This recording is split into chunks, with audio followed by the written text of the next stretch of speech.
கடலோடு நீராடி புயல் காற்றையும் நாம் தாண்டி கடந்து வந்து தடைகள் பல கோடி. இயற்கை தரும் மின்னல்கள் ஒரு பாதி, இன்று இலங்கை தரும் இடையூறுகளோ பெரும்பாதி. சென்று வருகிறேன் என்று சொல்லிய எம் உறவுகள் இன்று இருக்கின்ற இடமோ இலங்கை சிறைகள். நாங்கள் உழைத்து உருவாக்கிய எங்கள் படகுகள் இன்று யாரோ ஒருவரின் கைகளில். கடல் எங்கள் தாய் என்றால் படகு என்பது தாயோடு எங்களை இணைக்கும் தொப்பில் கொடிதானே. காலங்களை கூட கலச்சிவிட்டுதான் படகில் ஏறுவோம். மற்றவர்கள் நினைப்பார்கள் என்னையா வெறும் மரக்கட்டையாலான படகுதானே என்று. ஆனால் ஒவ்வொரு இரவும் பகலும் காற்றையும் கடலையும் புயலையும் எதிர்கொண்ட எம் மீனவ நெஞ்சங்களுக்கு தெரியும் அது வெறும் மரமல்ல, எங்கள் ஒட்டுமொத்த உழைப்பின் வரம் என்று. குருவி கூடு கட்டுவதைப் போல சிறுக சிறுக சேமித்து உருவாக்கிய எம் படகுகள் இன்று யாரோ ஒருவனின் பூட்கால்களால் அழுத்தப்படுகிறது. கள்வன் வீட்டை கொள்ளையிடுவது போல எம் படகுகளும் அதிலுள்ள பொருட்கள் யாவும் இலங்கை அரசு என்னும் கள்வனால் கொள்ளையிடப்படுகிறது. 10 வயதிலே ஆரம்பிக்கிறது எங்கள் மீனவ மக்களின் போராட்டம்.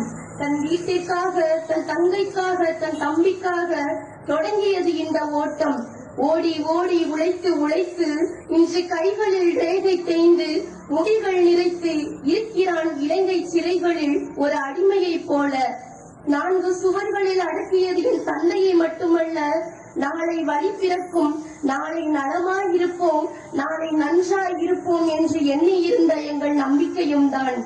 நாளை நான் தேர்வெழுத செல்கிறேன், திரும்பி வந்து யாரிடம் கூறுவேன் அப்பா நான் வென்று விட்டேன் என்று. தந்தை முகம் காணாது வாடுகின்ற எம்மை போன்ற பிஞ்சு நெஞ்சங்கள் மீது இறங்காதோ இந்த இலங்கை அரசு. வாழ்வாத மரம் மட்டும் முடங்கவில்லை, எங்களின் எதிர்கால வாழ்வே முடங்கிவிட்டது.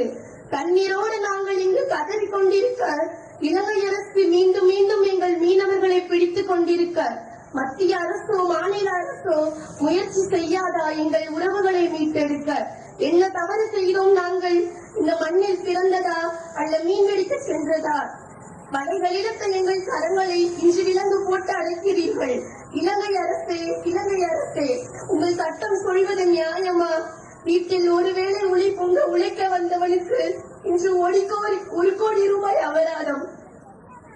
உழைப்பையும் பிடுங்கிக் கொண்டால் உழைத்துக் கொண்டிருந்த மனிதனையும் சிறையில் அடைத்தாள். கொலை செய்தோமா அல்ல கொள்ளை செய்தோமா? ஏன் எங்கள் ஏழை மீனவர்களை தாக்குகிறது உங்கள் சட்டம்? நாங்கள் உங்களிடம் நீதி கேட்கவில்லை, எங்களுக்கான நீதியைத்தான் கேட்கிறோம். முற்று வருமா எங்களின் இன்னல்களுக்கு? நியாயம் பெறுவோமா எங்கள் மீனவ மக்களுக்கு? ஆட்சியில் அமர்ந்திருக்கும் அதிகாரிகளே, இறுதியாக உங்களிடம் ஒரு வேண்டுகோள். எங்கள் படகையும் எங்கள் மீனவ உறவுகளையும் மீட்டு தாருங்கள்.